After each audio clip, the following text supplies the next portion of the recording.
નમસ્કાર મિત્રો, સ્વાગત છે તમારું અમારી YouTube channel Gujarat job news. સૌથી પહેલાં તો સર્વે મિત્રોને પ્રજાસત્તાક દિવસની શુભકામનાઓ. મિત્રો, આજના વિડીયોમાં આપણે પેન્શનરો માટે એક મહત્ત્વની અપડેટ સામે આવી રહી છે તેના વિશે વિગતવાર જોઈએ. તો પેન્શનરો માટે ખુશખબર સામે આવ્યા છે. હવે તમને વધુ પેન્શન મળવા જઈ રહ્યું છે. માસિક પેન્શનમાં લગભગ 10% વધારો જોવા મળી રહ્યો છે. તો કયા પેન્શનરોના ખાતામાં 10% વધારો હવે થશે વિગતવાર જોઈએ.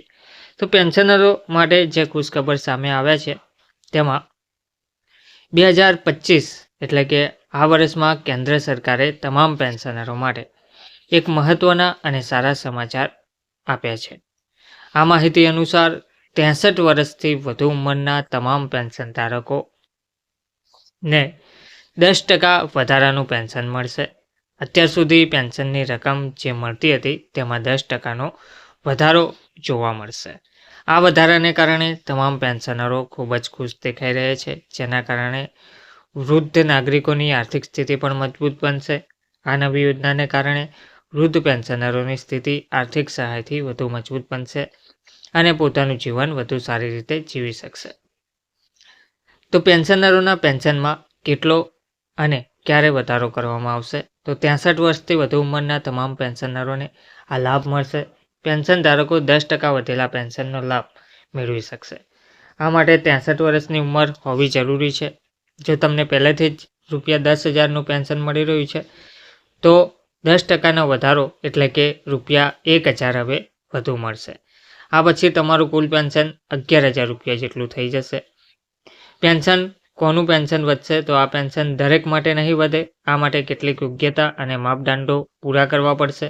આ વિશેની માહિતી જોઈએ તો પેન્શનરોની ઉંમર 63 વર્ષ અને તેથી વધુ હોવી જોઈએ. જેઓ હાલમાં પેન્શન મેળવી રહ્યા છે તેમને જ આ યોજનાનો લાભ મળશે. પેન્શન ધારકના બેંક ખાતા અને આધાર કાર્ડને લિંક કરવું જરૂરી રહેશે. પેન્શન ધારકે સમયાંતરે તેનું જીવન પ્રમાણપત્ર અપડેટ કરવાનું રહેશે.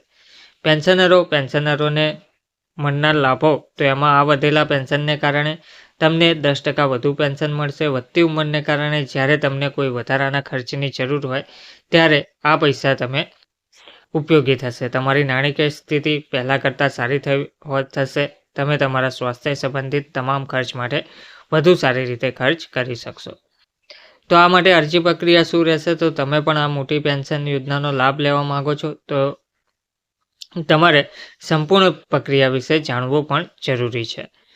તો તમારી માહિતી માટે આપણે જોઈએ કે કોઈ પણ રીતે અથવા ઓફલાઈન અરજી કરવાની આમાં જરૂર નથી. જો તમે પહેલાંથી જ ભારત સરકાર દ્વારા આ યોજનાનો લાભ મેળવી રહ્યા છો તો સમયાંતરે તમારા બધા દસ્તાવેજો તમારે અપડેટ કરતા રહેવાનું રહેશે. તેથી તમને તમારા આગામી પેન્શનમાંથી આ વધારાની રકમ મળવાનું શરૂ રહે. તમારે ફક્ત એ વાતનું ધ્યાન રાખવાનું રહેશે કે તમારું બેંક ખાતું આધાર કાર્ડ સાથે જોડાયેલું છે અને તમે સમયાંતરે તમારું જીવન પ્રમાણપત્ર અપડેટ કરો છો. તો યોજના હેઠળ સરકાર તમામ પાત્ર પેન્શનરોની ઓળખ કરશે અને તેઓને પ્રાપ્ત થશે તે વધારાની પેન્શન રકમની ગણતરી કરશે. આ પછી આ અંગે તમામ બેંકોને માર્ગદર્શિકા જારી કરવામાં આવશે. આ ઉપરાંત પેન્શન ધારકોને SMS દ્વારા પણ માહિતી આપવામાં આવશે. આ સમગ્ર પ્રક્રિયાને નિયંત્રિત કરવા માટે ફરિયાદ વિભાગ પણ બનાવવામાં આવશે, જે કોઈ પણ પ્રકારની ફરિયાદોનું નિરાકરણ કરશે. આ પેન્શન ગમે ત્યારે તમારા બેંક ખાતામાં જમા થાય તો તમને SMS દ્વારા સૂચના પણ પ્રાપ્ત થશે. આ માટે તમારે સમયાંતરે તમારું બેંક એકાઉન્ટ ચેક કરતા રહેવું પડશે અને તમારા મોબાઈલ SMS બોક્સને ચેક કરતા રહેવાનું રહેશે. ધન્યવાદ.